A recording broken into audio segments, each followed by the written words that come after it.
Now that we have learnt all about grapes, vines and terroir, we are ready to start making wine.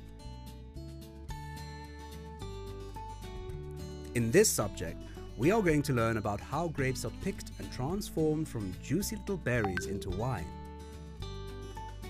We are going to start in this lesson by understanding the process that lies at the very heart of all winemaking: fermentation. Fermentation is simply the conversion of sugar in grapes into alcohol and carbon dioxide by yeast. Without fermentation, there would be no wine. Without fermentation, there would be no lobster wine course. Thank goodness for fermentation.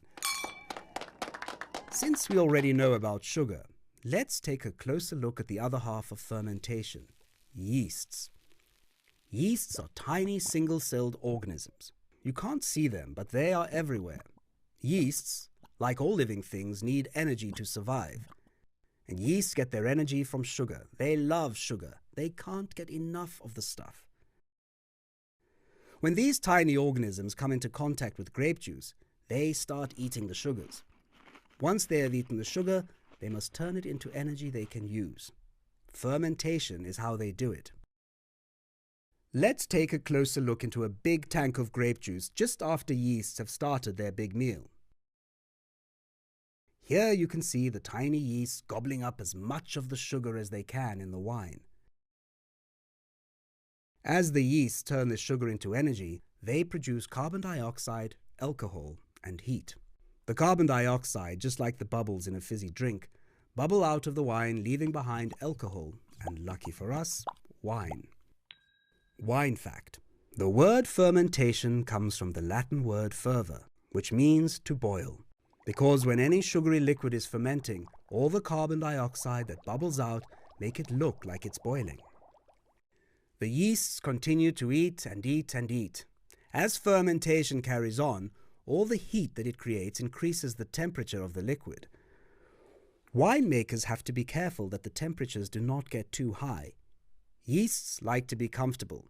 If the temperature rises above 30 degrees Celsius or drops to below 10, the yeasts give up and stop consuming sugars.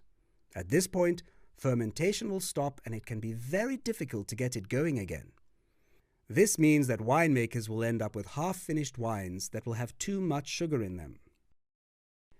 As the yeasts continue the biggest and final feast of their existence, the sugar in the liquid continues to drop as the alcohol level rises.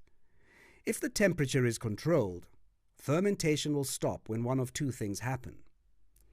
Either the alcohol level will get too high, and the yeasts, also being fussy in this area, will die. Or the sugars in the liquid will run out, and having nothing left to eat, the yeasts will also die. Either way, winemaking is the end of the road for yeasts. When either of these two events occur, you are left with wine. But all those dead little yeast cells must go somewhere. They drift to the bottom of the wine and form a porridge-like paste called the lees. We will learn more about the lees in the next two lessons, when we see how white and red wines are made.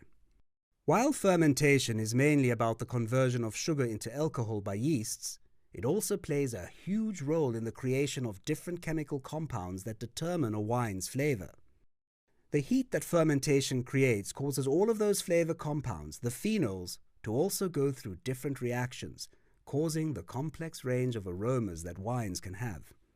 The type of yeast used and the temperature of the fermentation will make a big difference to the wine's flavor after fermentation.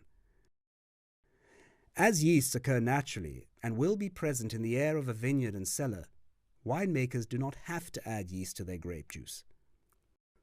The juice will start fermenting naturally, but because it is not always known what type of yeasts are around, these fermentations might not finish, and the winemaker will be left with a half-finished wine. To make sure this does not happen, many wineries, especially those making large volumes of wine that cannot risk any failing, use specially prepared yeast that they can buy. These yeasts are far more predictable, and the flavors they will create from the juice of different varieties are better known. The temperature of the fermentation has a big role to play in the flavor of the wine. Traditionally in Europe, wines are fermented in small barrels in very cold cellars. Cool fermentation preserves fresh, fruity flavors and produces wines with a higher acidity than warm fermentations. This is different for red and white wines, so we will go into more detail when we look at how these wines are made.